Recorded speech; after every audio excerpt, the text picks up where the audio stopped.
कहानी की शुरुआत होती है 200 साल पहले रशिया के एक समुद्र के राजा सीजर से, जिसके हाथ में एक जादुई अंगूठी थी। एक दिन उसने अपने जासूस मेंढक को बुलाकर उस मछली के बारे में पूछा जिससे वो शादी करना चाहता था, पर तब उसे पता चला कि वो मछली उसके चंगुल से बचकर निकल गई थी। इसके बाद हम समुद्र किनारे रहने वाले एक लड़के को देखते हैं जिसका नाम था एमिलिया। वो अपने अंधे पिता के साथ रहता था जो कि एक लुहार का काम करते थे। एक दिन एमिलिया चुपके से निकलकर बर्फ में स्केटिंग करने जा रहा था, पर अचानक उसके पिता को उसके पैरों की आहट सुनाई दे गई। उन्होंने एमिलिया को बुलाकर देखा कि क्या वो उनकी मदद करने लायक बड़ा हो चुका है, तो एमिलिया ने काम से बचने के लिए छोटे होने का नाटक किया। इसके बाद एमिलिया लुढ़कते हुए नदी किनारे पहुंचा और मछली पकड़ने की कोशिश करने लगा, पर एक भी मछली हाथ नहीं लगी। तभी अचानक पानी में बवंडर आ गया और पानी की जोरदार लहर उस पर आ गिरी। तब एमिलिया ने देखा कि उसकी बाल्टी में एक बड़ी सी मछली अपने आप आ गिरी थी। अब वो खुशी खुशी घर पहुंचा और मछली पकाने की तैयारी करने लगा, लेकिन अचानक वो मछली बोलने लगी और उसने कहा कि अगर एमिलिया ने उसे जिंदा छोड़ दिया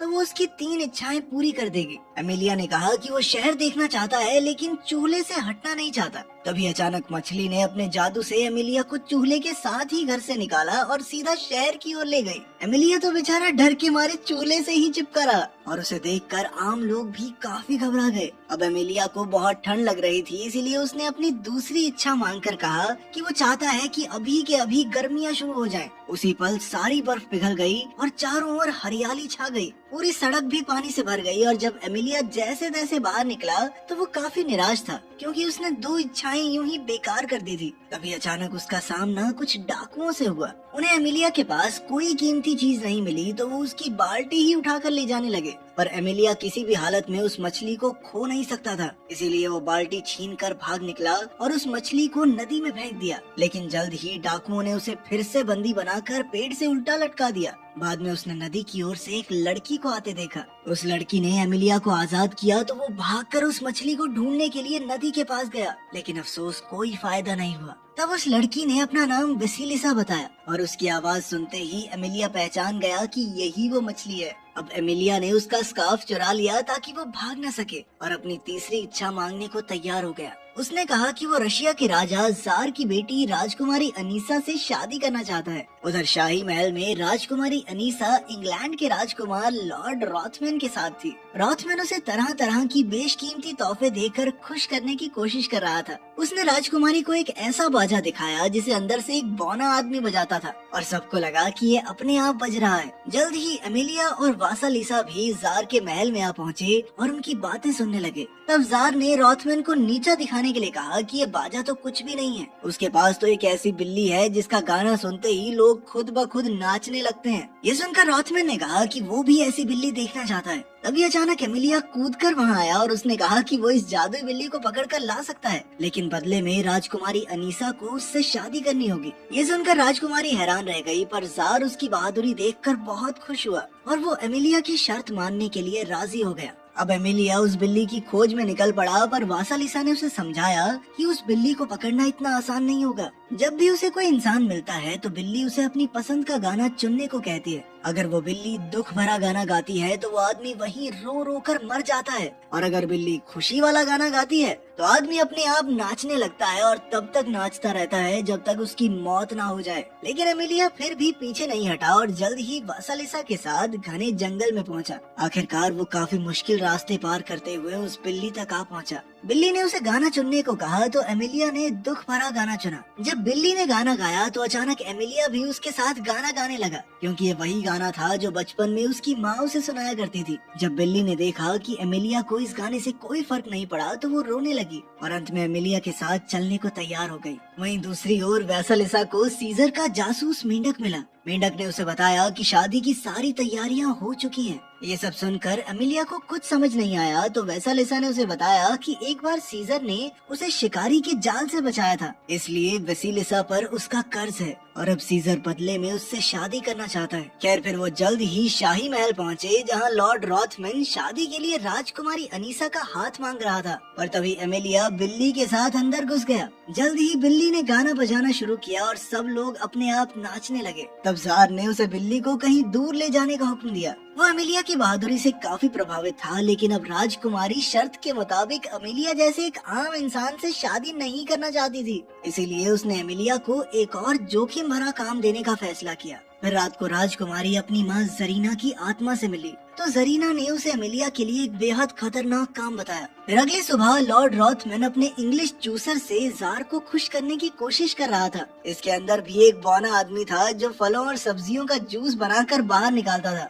और इस अनोखे जूसर को देखकर जार तो काफी हैरान था। पर तभी अनीसा ने वहाँ आकर अपनी अगली शर्त रखी। उसने कहा कि उसे एक जादुई कपड़ा चाहिए जिसे टेबल पर रखते ही कोई भी खाने की चीज उसी वक्त हाजिर हो जाए। फिर जार ने एमिलिया को बुलाकर उसे एक कपड़ा ढूंढने का जिम्मा सौंपा। जल्द ही एमिलिया और वेसिलिसा इस कपड़े की तलाश में निकल पड़े। तब रास्ते में वेसिलिसा ने उसे बताया कि ये जादुई कपड़ा 2 भाइयों के पास है। फिर कुछ देर बाद वो एक छोटी सी झोपड़ी पर रुके और वहाँ रहने वाले बाबा से थोड़ा खाना मांगा। तब बाबा ने उन्हें थोड़ा सा खाना देते हुए कहा कि इस बार फसल अच्छी नहीं हुई, इसलिए उसके पास खाने के लिए ज्यादा कुछ नहीं है। ये सुनकर एमिलिया को बहुत बुरा लगा, पर वेसिलिसा ने बाबा और उसकी पत्नी की वफादारी की तारीफ करते हुए कहा कि वो दोनों एकदम सुई और धागे की तरह हैं, जो एक दूसरे को पूरा करते हैं। इसके बाद काफी देर चलने पर वो पत्थरों के शहर में पहुँचे, जहाँ 2 आदमी लगातार खाते ही जा रहे थे। वो दोनों इस तरह खा खा कर जिंदगी से तंग आ चुके थे और चाहते थे कि काश कोई आकर ये कपड़ा ले जाए। तब एमिलिया ने उनके पास जाकर कपड़ा चुराने की कोशिश की, पर दोनों भाइयों ने उस पर नारियल फेंक कर उसे बेहोश कर दिया। फिर वेसिलिसा ने जाकर उनसे पानी मांगा,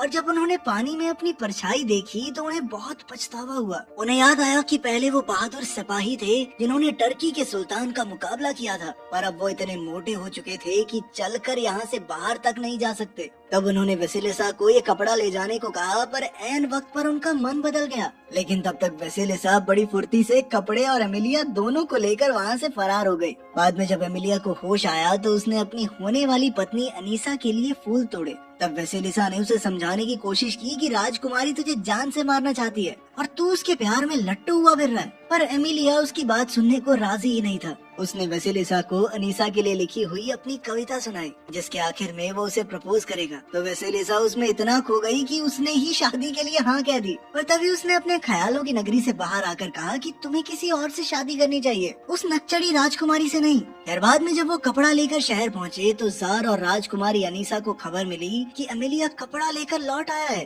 जार और अनीसा तुरंत चौराहे पर पहुँचे तो उन्होंने देखा कि एमिलिया सारे शहर में लोगों को मुफ्त का खाना बांट रहा था। बाद में अनीसा ने कहा कि वो एमिलिया से शादी के लिए तैयार है, पर उसकी एक आखिरी शर्त थी, जिसके मुताबिक एमिलिया को अनीसा की मर चुकी माँ जरीना की आत्मा से उनकी शादी के लिए इजाजत लेनी होगी। अब एमिलिया एक बार फिर से उनकी शर्त पूरी करने के लिए राजी हो गया। फिर रात को वेसिलिसा ने उसे मरे हुए लोगों की दुनिया में जाने का रास्ता बताया, पर उसने एमिलिया को सावधान करते हुए कहा कि आज तक कोई भी वहाँ से लौट कर नहीं आया। लेकिन एमिलिया फिर भी डटा रहा। फिर रास्ते में वो दोनों एमिलिया के पिता से मिले, पर एमिलिया बिल्कुल चुप रहा ताकि उसके पिता को पता न चले कि वो यहाँ मौजूद है। इस दौरान उसके पिता ने वेसिलिसा के सामने एमिलिया के बारे में सारी अच्छी बातें कही। जल्द ही उन्हें एहसास हो गया कि एमिलिया भी यही है और उन्होंने उसे आवाज दी। तब एमिलिया ने अपनी सारी शरारतों के लिए उनसे माफी मांगी और वेसिलिसा से अपनी आखिरी इच्छा मांगने का फैसला किया। वो चाहता था कि उसके पिता की आंखों की रोशनी वापस आ जाए,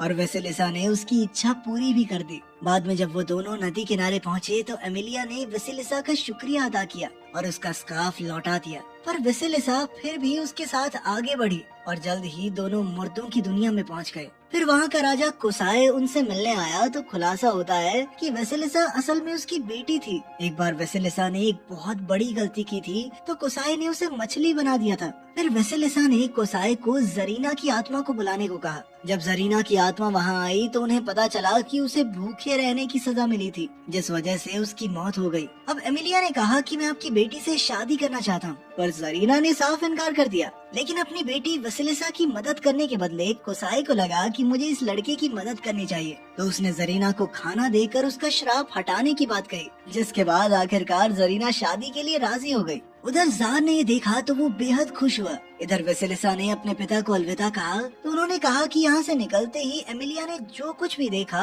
वो सब कुछ भूल जाएगा। ये सुनकर वेसिलिसा एमिलिया की ओर दुख भरी नजरों से देखकर मुस्कुरा रही थी। अगली सुबह एमिलिया की आँख खुली तो वो वेसिलिसा को भूल चुका था। वो किनारे पर आते ही भाग गया और वेसिलिसा फिर से मछली बनकर नदी में चली गई। इसके बाद एमिलिया अनीसा के पास पहुंचा, पर उसने कहा कि उसे किसी और से प्यार हो गया है, लेकिन उसे ये याद नहीं है कि आखिर वो कौन है। ये सुनते ही अनीसा वेसेलिसा ने खुशी खुशी अमेलिया को गिरफ्तार करने का हुक्म दे दिया। इसके बाद उसे चौराहे पर ले जाकर ऐलान कर दिया गया कि उसने जो भी कारनामे किए वो जादू की मदद से किए, इसीलिए अब राजकुमारी अनीसा को धोखा देने के जुर्म में उसे मौत के घाट उतारा जाएगा। ये सुनकर जार निराश होकर वहाँ से चला गया। फिर अपने आखिरी वक्त में अमेलिया ने अपना बचपन और अपने पिता के साथ बिताए समय को याद किया। तभी अचानक वेसेलिसा सीजर के चंगुल से बचकर एक बार फिर वहाँ आ पहुंची। वेसेलिसा ने अमेलिया को रिहा करवाने के बदले में अनीसा को अपनी शक्तियाँ देने का वादा किया और अनीसा ने खुशी खुशी अमेलिया को रिहा कर दिया। फिर अनीसा ने अपनी पहली इच्छा मांगकर खुद को रानी बना दिया।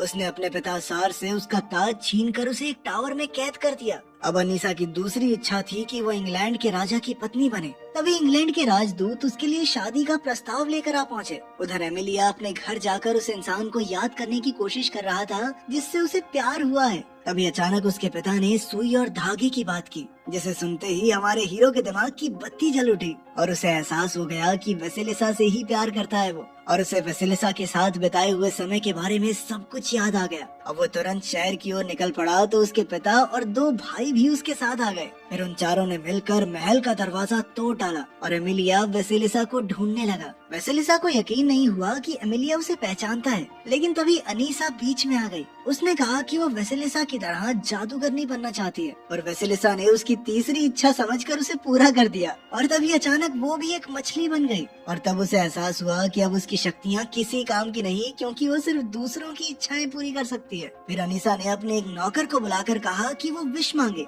कि अनीसा की शादी दुनिया के सबसे ताकतवर राजा से हो जाए। जैसे ही नौकर ने उससे ये इच्छा मांगी तो अचानक ही समुद्र से सीजर बाहर निकला और अनीसा को अपने साथ ले गया, क्योंकि असल में तो वही दुनिया का सबसे ताकतवर राजा था। आखिरकार वेसेलिसा का श्राप खत्म हुआ और एमिलिया ने उसके पास जाकर अपनी कविता सुनाई और आखिर में उसे चूम लिया। अंत में एमिलिया और वेसेलिसा हमेशा हमेशा के लिए एक हो गए। और वीडियो पसंद आई हो तो वीडियो को लाइक और कमेंट जरूर करें और इसी तरह की कहानी के लिए चैनल को सब्सक्राइब जरूर करें।